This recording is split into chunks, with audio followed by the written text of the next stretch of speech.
André Adoul, Dieu et Messou. Troisième partie. La répartition des offrandes. Chapitre 19. L'entretien du temple.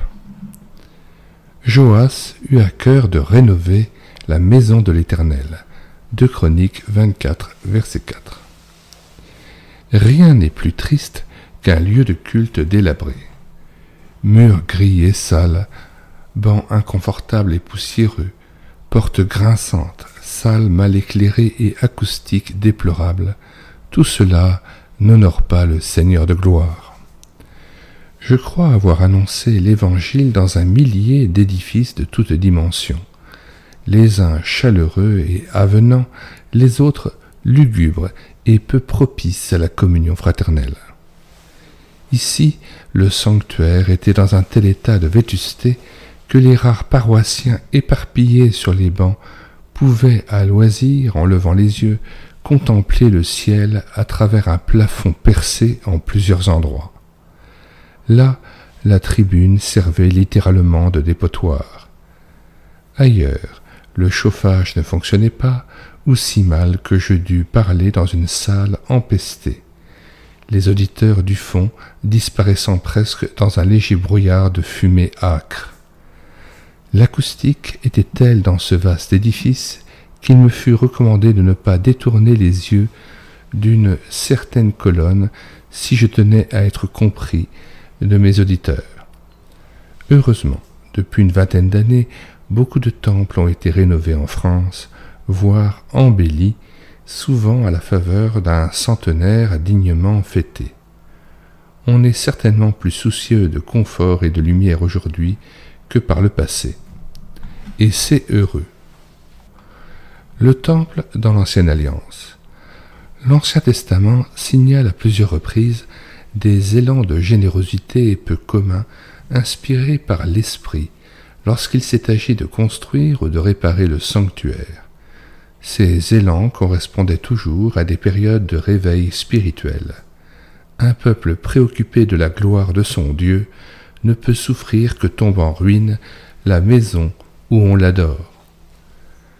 S'adressant à tout homme dont le cœur était généreux, Exode 35, verset 5, Moïse invite les enfants d'Israël à apporter à l'Éternel de riches offrandes destinées à édifier et à meubler le tabernacle. Et c'est avec un rare empressement que le patriarche reçoit beaucoup plus qu'il ne faut pour exécuter l'ouvrage que l'Éternel a commandé de faire. Exode 36, verset 5.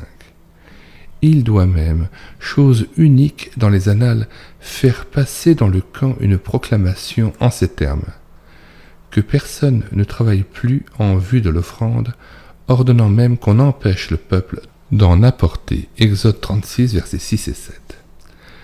Plus tard, le roi David suggère à ses sujets de prendre une part active à la construction d'un temple à Jérusalem. Qui se porte volontaire aujourd'hui pour s'engager envers l'Éternel? 1 Chroniques 29, verset 5. L'appel est entendu, et c'est avec un cœur sans partage qu'ils acceptent d'apporter leur contribution à cette entreprise. Il est vrai que le roi a prêché d'exemple en tirant de ses propres trésors de l'or et de l'argent en grande quantité. 1 Chroniques 29, versets 3 à 5. Après le triste règne d'Athalie, Joas eut à cœur de rénover la maison de l'Éternel. Pour financer les travaux, il fait installer à la porte du temple un coffre, 2 Chroniques 24, verset 8, qui ne cesse de se remplir tant le peuple prend au sérieux cette rénovation. Plus tard, et après le règne interminable de Manassé, Josias entreprend de réparer le temple longtemps abandonné. Pour mener à bonne fin cette restauration, des Lévites zélés s'empressent d'aller collecter de l'argent dans différentes tribus. Ils en recueillent partout en abondance, car le peuple s'associe de tout cœur à ce projet. Lorsqu'Israël revient de l'exil sous Esdras, sa première tâche est de reconstruire le sanctuaire dévasté.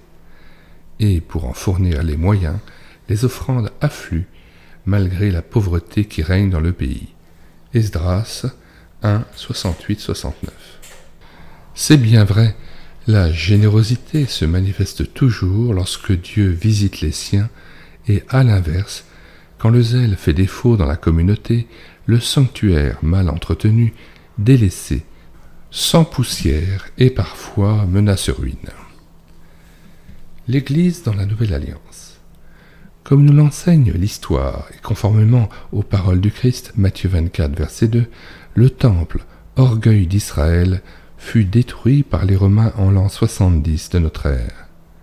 Or, dans l'économie de la grâce, il n'est plus question de temple entre guillemets.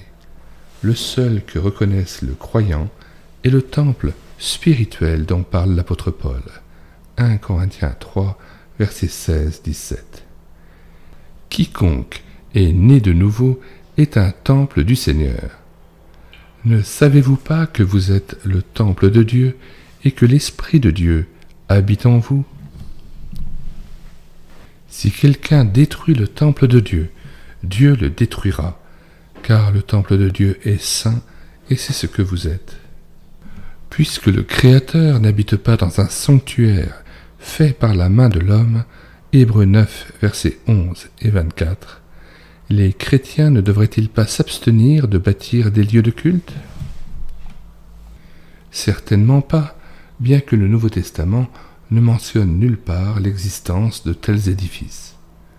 Jadis, la présence du temple n'empêcha pas la construction de synagogues destinées à abriter les communautés juives locales, et c'est dans un but analogue qu'ont été érigées au fil des siècles des églises et des chapelles, lieux de rencontre des croyants venus pour célébrer ensemble le Dieu de Jésus-Christ. Mais alors, pourquoi dans le livre des Actes ou les Épîtres n'est-il jamais question de construction ou de restauration d'édifices consacrés à Dieu ou au rassemblement des chrétiens? La raison est simple.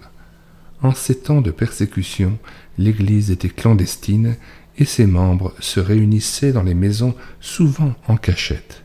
Acte 12, verset 12, Acte 16, verset 40, Acte 19, verset 10, Acte 8, verset 3. Romains 16, verset 5, verset 10, verset 11. Les lieux de culte furent édifiés plus tard, lorsque faiblirent ces persécutions. En terminant ce chapitre, 2 remarques s'imposent. 1. Lorsqu'il s'agit de construction ou de restauration d'édifices religieux, les croyants se montrent en général très motivés et particulièrement généreux. Hélas, ils le sont beaucoup moins quand ils sont appelés à soutenir un évangéliste ou une œuvre en terre lointaine. En 1970, par exemple, il devint impérieux de refaire la toiture vaste et compliquée de l'imposante bâtisse abritant la Ligue pour la lecture de la Bible à Guebwiller. Note 1. L'auteur du présent livre a été agent de la Ligue de 1945 à 1973. Retour au texte.